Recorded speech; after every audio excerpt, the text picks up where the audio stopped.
Hello बच्चों, हमें यहाँ क्वेश्चन गिवन है, कह रहा है कि असर्शन बोल रहा है कि the critical volume is equal to thrice of van der Waals constant b. ठीक है, तो कह रहा है कि वी सी हमारा क्रिटिकल वॉल्यूम है जो क्या होता है 3b के इक्वल है। तो ये वाला रिलेशन हमने पढ़ा है कहाँ से? वीरियल इक्वेशन से।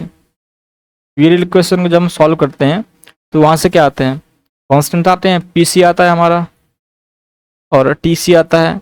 वहीं से हम क्या निकालते हैं? इन दोनों से मिलकर हम वी सी निकालते हैं। ठीक है, तो ये हमारा बिल्कुल सही स्टेटमेंट है पहला वाला। और रीजन बोल रहा है कि द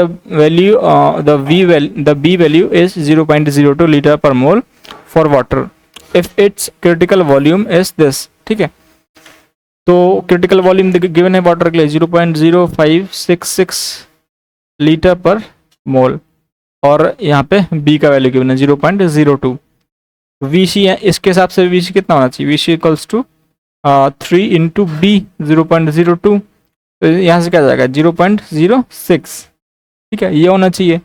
लेकिन देखो यहाँ पे डेसिमल के 2 पॉइंट तक है, तो इसको भी अगर हम डेसिमल के 2 पॉइंट तक लिखेंगे डेसिमल के बाद, तो ये क्या आएगा? ये 5 है, ये 6 है, यहाँ पे ऑड नंबर है, तो सिग्निफिकेंट नंबर के हिसाब से अगर हम इसको लिखें तो 0.06 हम इसको लिख सकते हैं।